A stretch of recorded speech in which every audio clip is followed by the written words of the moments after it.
সাবধান, বাঁ দিকে। আরে প্রভু শ্রীরাম! শ্রীরাম,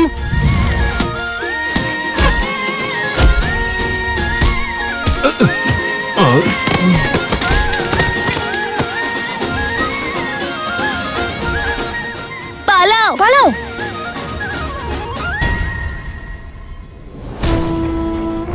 বল এবং বুদ্ধি উভয়ই বর্তমান।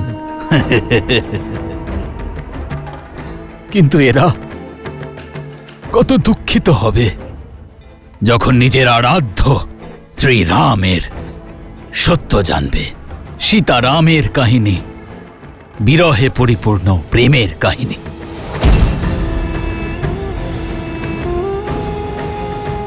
প্রেম কাহিনী। ত্রাহিমাম ত্রাহিমাম। ধন্য হলাম আমি মহারাজ জনক, যেখানে সাক্ষাৎ ভূমিকন্যা মাতা সীতার জন্ম, সেখানকার ধুলি এই মাথায় তুলে নেবার সৌভাগ্য লাভ করলাম। ধন্য আজ এই হনুমান মহারাজ।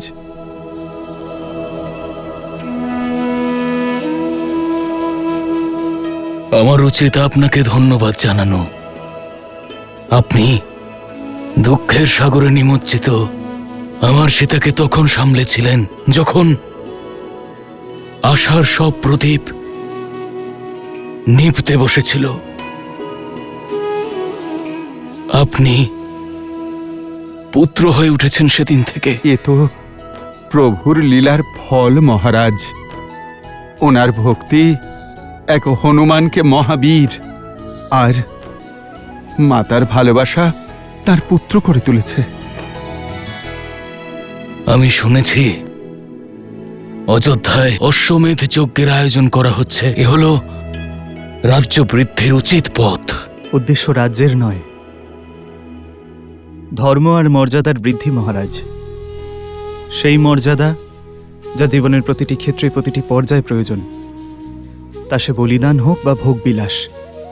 মর্যাদা মানুষের অভিন্ন অঙ্গ, জীবনের ভারসাম্যের আধার। ভবিষ্যতের সুখের জন্য আজ সংসারকে ধর্ম এবং মর্যাদার পাঠ পড়তে হবে। জগতে যতক্ষণ ধর্ম এবং মর্যাদার প্রসার হবে না, ততদিন আসরিক প্রবৃত্তি বেড়েই চলবে। অসুরদের শক্তি তো মানুষই। অশ্বমেধ যজ্ঞ দিয়ে অযোধ্যার সমগ্র সংসারে ধর্মের প্রচার এবং প্রসার করবে, আসরিক চিন্তাধারা নির্মূল করবে। মহারাজের জয় হোক। বলো কুশধ্বজ। সৈনিক মহারাজ, 4 জন বালক ঋষি কুমারের ছদ্মবেশ ধরে নগরে ঘুরে বেড়াচ্ছিল। আসলে ওরা চোর, আপনার তুনির চুরি করে পালাচ্ছিল। আপনার তুনির আমরা ফিরিয়ে এনেছি। সৈন্যরা শীঘ্রই ওদেরও ধরে আনবে। এ কেমন অনর্থ করলে তুমি কুশধ্বজ? বালক চোর নয়, সে হলো বীর।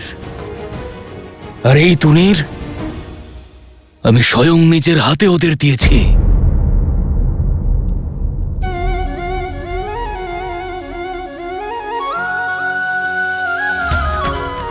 ওই বীর বালকদের জন্যই তো আমি এখানে অপেক্ষা করছি। আর তুমি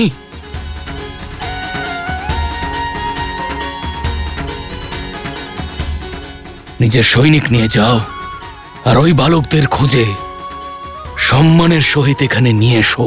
যথাজ্ঞা মহারাজ।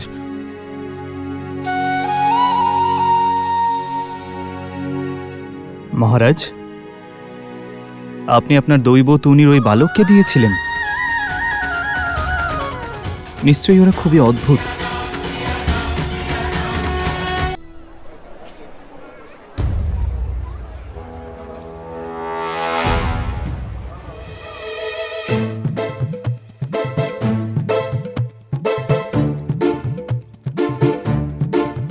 সোমকর্ণ, সোমকর্ণ, হ্যাঁ, আমাদের প্রতিযোগিতা জেতা পর্যন্ত এটা দিয়েই কাজ চালাও। তারপর শুধু মিষ্টি কেন, প্রজা তার বিজয়ীদের 56 ভোগ খাওয়াবে। কুশ, ওই দেখো সৈনিক, চুপ করো। ওরা নিশ্চয়ই আমাদের নিয়েই কথা বলছে। ওই দুজন বালককে খুঁজে বের করো আর নিয়ে চলো মহারাজের কাছে।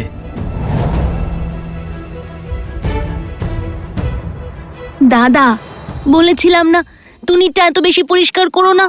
যদি নোংরা থাকতো তাহলে কেউ কিছু বুঝতেই পারতো না। এখন কি করব? মনে হচ্ছে সমগ্র সেনা আমাদেরকেই খুঁজছে। শ্রীরামের সঙ্গে তো দেখা হয়েই যেত এতক্ষণে। এখন না পারবো প্রতিযোগিতায় অংশগ্রহণ না করে ফিরতে, আর না মাতা সীতা আর শ্রীরামের পত্র না নিয়ে ফিরতে।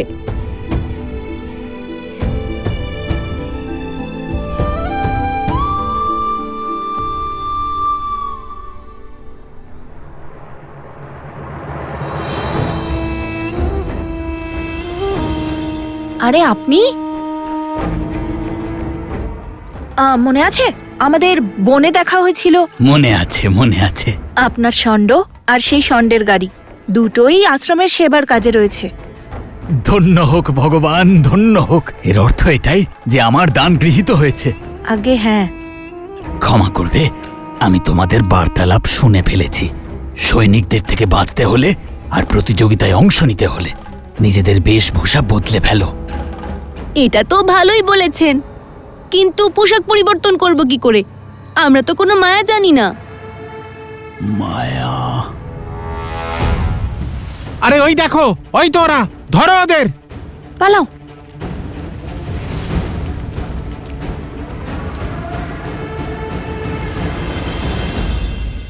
লবকুশ, বড়ই সুন্দর নাম, আর মনে হয় অদ্ভুত প্রতিভাও আছে এই বালকদের।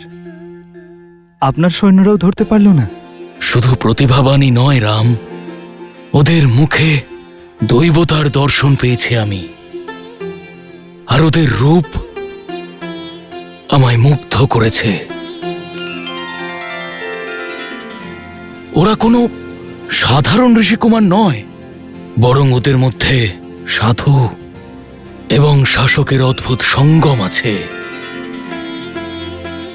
কোনো মাতা তার সন্তানদের এমন সংস্কার দিতে পারেন না, আর সেটাও তখন যখন মাথায় পিতার ছায়া থাকে না। তখন এই কাজ আরো কঠিন হয়ে যায়। জানেন, আমি যখন ওদের পিতার পরিচয় জানতে চাইলাম, ওরা কি উত্তর দিল?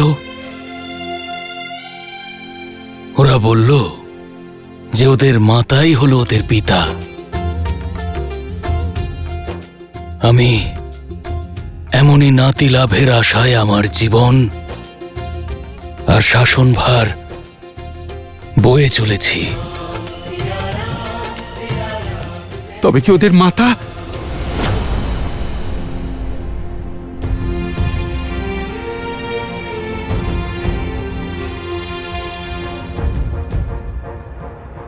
এত বড় স্পর্ধা, এত আগন্তুকদের স্বাগত জানানো, তার উপরে এই ঋষিকুমারেরা। তোমরা নগরীর কোনায় কোনায় ছড়িয়ে পড়ো, যত তাড়াতাড়ি সম্ভব ওদের ধরে মহারাজের সম্মুখে নিয়ে যেতে হবে, বুঝেছ?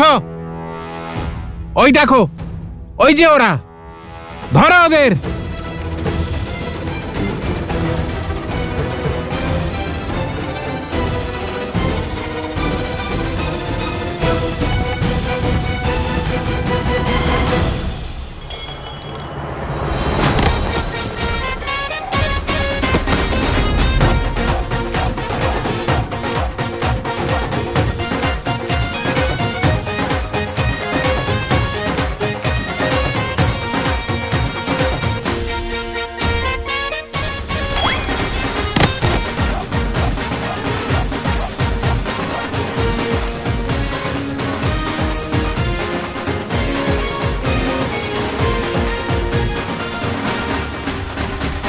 না হনুমান, আমি ওদের মাতা বনদেবীর দর্শন করেছি, কিন্তু সুনয়নার মনে হয় যে আমি ওই বালকদের চিনতে ভুল করেছি, আর ও ওদের দেখলেই মুহূর্তেই চিনতে পারবে যে ওরা আদতে সীতার পুত্র কি না। আর এই প্রতিযোগিতার আয়োজনও সেই কারণেই করা হচ্ছে। মৌন বড় বিচিত্র মায়া। একদিকে বলে সীতার বিষয়ে যেন কোনো সংবাদও না শুনি, আর অন্যদিকে যখন কোনো সংবাদের আশা ভঙ্গ হয় তখন মনও ভেঙে যায়। মহারাজ, দয়া করে আমার এবং সীতার তপস্যা ভঙ্গ করবেন না। এত বছর ধরে সীতার থেকে আলাদা হয়ে আমি যা পেয়েছি তার মর্যাদা কেড়ে নেবেন না। মহারাজ, আমার পদসীমা লঙ্ঘন করে আমি কিছু বলতে চাইছি। এমত অবস্থায় আপনি দ্বিতীয়বার বিবাহ করুন।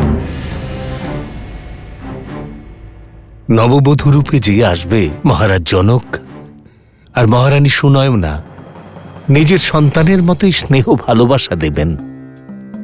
কেউ আপনার বিরুদ্ধে কোনো অপবাদ দেবেন না।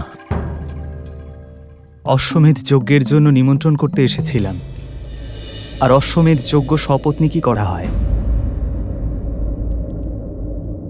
আপনি যখন অযোধ্যায় আসবেন তখন আমার স্ত্রীকে দেখবেন।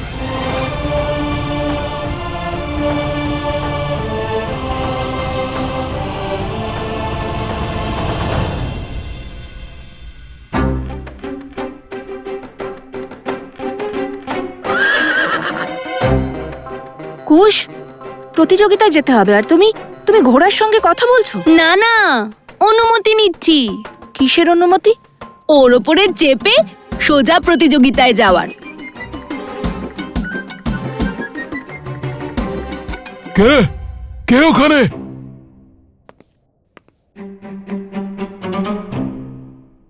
আমার অশ্ব চুরি করছিলে? না, আরে না, চুরি করছিলাম না, অনুমতি নিয়েছি। কার অনুমতি? আমি তো কোনো অনুমতি দিইনি। হ্যাঁ হ্যাঁ, কে দিয়েছে অনুমতি? ও দিয়েছে। আর এমনিতেও অশ্বের ওপর যখন আরোহণ করব, অনুমতি তো ওকেই দিতে হবে। ও কি করে দেবে অনুমতি? আমি দেব অনুমতি। তাহলে দিন অনুমতি। তাই মূর্খ ভেবেছো তোমরা আমাকে? অনুমতি চাইলেই দিয়ে দেবো? আর কোনো উপায়ই তো বাকি নেই, সেই জন্য। এই দেখো, অশ্বের খাওয়া হয়নি। তাতে অসুবিধে নেই। কোনো চালাকি চলবে না। আমার অশ্ব চুরি করছিলে, এখন অনুমতি চাইছো? নির্লজ্জ, চোর! আরে চুরি করিনি, অনুমতি আছে। আপনার এই অশ্বকে জিজ্ঞেস করুন। আমি চেয়েছিলাম অনুমতি, আর ও তো এইভাবে আমাকে হ্যাঁও বলল। এখনই শেখাচ্ছি তোমাদের অশ্বের ভাষা। সম্ভীর, লাঠি নিয়ে এসো, চোর এসেছে বাইরে। আরে চোর, সৈন্যরা ধরো, চোর ধরো, ধরো, চোর চোর চোর!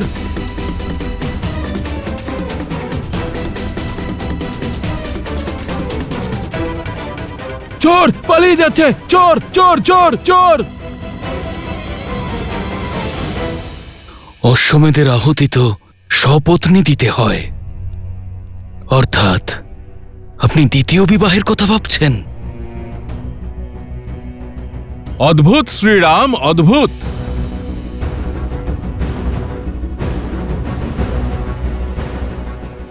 সপত্নী যজ্ঞে বসার জন্য, কর্মের দ্বারা সংসারকে উদ্ধার করার জন্য আপনি দ্বিতীয়বার বিবাহ করার সিদ্ধান্ত নিলেন। তবে আমি আপনাকে অপমান করতে চাই না। আমি শুধু এটুকুই জানাতে এসেছি যে প্রতিযোগিতার প্রস্তুতি সম্পন্ন হয়েছে। কাল থেকেই প্রতিযোগিতা শুরু করা যেতে পারে।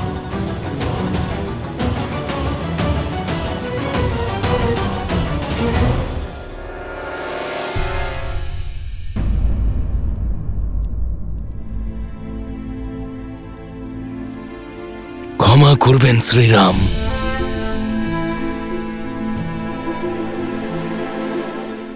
আপনি তো জানেন, ছোট ভ্রাতা নিজের আবেগকে সামলাতে পারে না।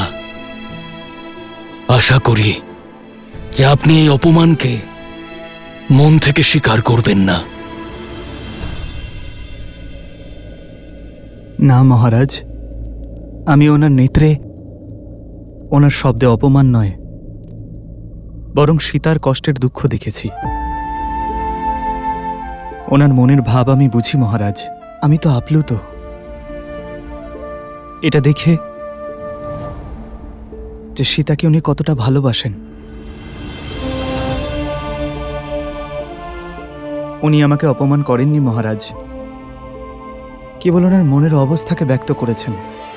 আপনি ধন্য শ্রীরাম, ধন্য। বহু বর্ষ পরে মিথিলা এসেছেন, আতিথেয়তা করার সুযোগ দিন। আপনার কাছে একটি অনুরোধ, ধনুর্বীরদের যে প্রতিযোগিতা হতে চলেছে সেটা দেখে প্রস্থান করবেন। শ্রীরামের মতো ধনুর্বীরকে সামনে দেখে সকল প্রতিযোগীদের মনোবল বৃদ্ধি পাবে। অবশ্যই মহারাজ, ওই বীর বালকদের আমি দেখতে চাই, যাদের আপনার দৈব তুনির আপনি দিয়েছেন।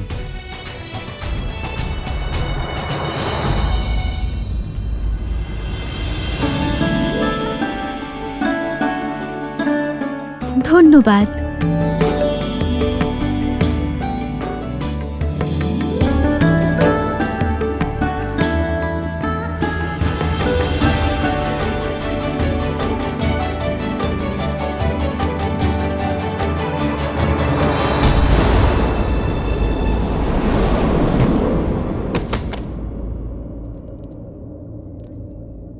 কি হলো এটা? বরমালার ফুল নিয়েছিলাম, সব ফেলে দিলে।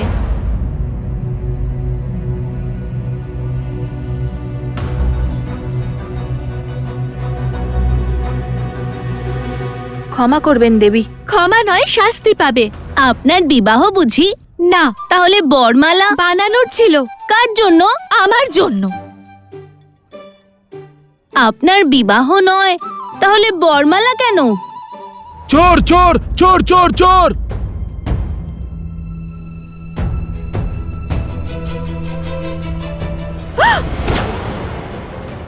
তোমরা চোর? ভগবান বাল্মীকি আর তার শিক্ষার উপরে বিশ্বাস রাখুন। উনি লবকুশকে সঠিক জ্ঞান না দিয়ে অযোধ্যায় পাঠাবেন না। আর এখন সঠিক জ্ঞান প্রাপ্ত করবার পথ হল লবকুশের মিথিলায় প্রবাস। কুশের প্রপৌত্র শ্রী হিরণ্যনাভ মহর্ষি জেমিনির কাছে বেদান্তের শিক্ষা নিয়েছিলেন, আর মহর্ষি যাজ্ঞবল্ক্যকে যোগবিদ্যার শিক্ষা দিয়েছিলেন।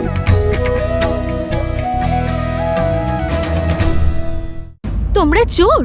আপনার আমাদের চোর মনে হয়? যাকে যেমন দেখতে লাগে সে সেরকম নয়। ঠিক যেমন আপনার বিবাহ নয়, তাও বরমালাটা আপনার, ঠিক তেমনই। দেখুন, আমাদের যেতে দিন, আমাদের কার্য সম্পন্ন করতে হবে, আর সেই উদ্দেশ্যেই তো আমরা মিথিলায় এসেছি। আর ওই সৈনিকরা তো ভ্রমিত। আমাদের যেতে দিন। একটা শর্তে। আমরা আপনার সব শর্ত মানব। ছেড়ে দিন না। এই আমার বরমালা।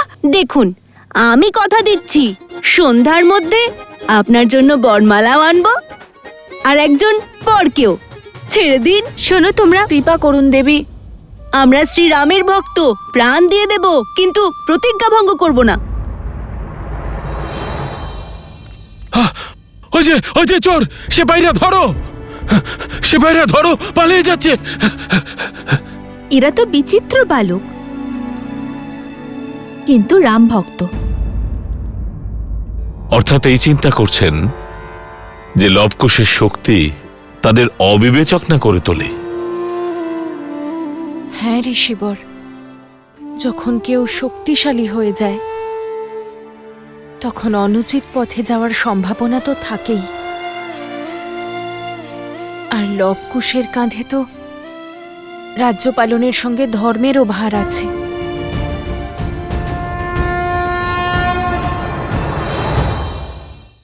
ভগবান বাল্মীকি আর তার শিক্ষার উপরে বিশ্বাস রাখুন। উনি লবকুশকে সঠিক জ্ঞান না দিয়ে অযোধ্যায় পাঠাবেন না। আর এখন সঠিক জ্ঞান প্রাপ্ত করবার পথ হল লবকুশের মিথিলা প্রবাস। নিজের পুত্রদের উপর বিশ্বাস রাখুন বনদেবী, কারণ তারা শিক্ষা স্বয়ং ভগবান বাল্মীকির থেকে পেয়েছে। আর বাকি থাকে দুষ্টুমির কথা, সেটা হলো বয়সের দোষ, যেটা বয়স বাড়ার সঙ্গে সঙ্গে কমে যাবে। গার্হস্থ্য জীবনের গাম্ভীর্য ধারণ করবার পূর্বে এটা প্রয়োজন যে মানুষ সামান্য বিনোদন আর উচ্ছৃঙ্খলতার পরিচয় পাক। বিনোদনের এই পরিচয় আর অভ্যাসই কঠিন থেকে কঠিনতর পরিস্থিতিতে মনকে সুস্থতা দেয়। আর আমার পূর্ণ বিশ্বাস যে অযোধ্যার কার্যভার সামলানোর সময়ের পূর্বে উভয় পুত্রই যোগ্য হয়ে উঠবে।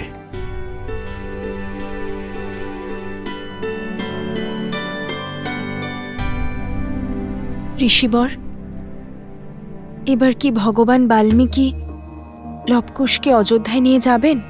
যদি ওনার স্বয়ং লবকুশকে নিয়ে যাওয়ারই হতো আর শুধু রাম পরিবারকে এক করবারই হতো, তাহলে এত বছর ধরে আপনাকে কেন বনবাসে থাকতে হলো?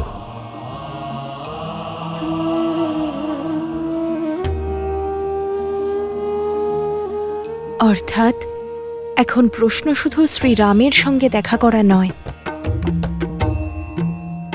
বরং সমগ্র অযোধ্যার হৃদয় পরিবর্তনের।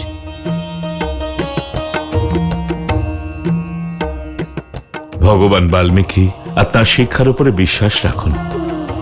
তিনি লবকুশকে সঠিক জ্ঞান না দিয়ে অযোধ্যায় পাঠাবেন না। আর এখন সেই সঠিক জ্ঞান প্রাপ্ত করবার পথ হল লবকুশের মিথিলায় প্রবাস।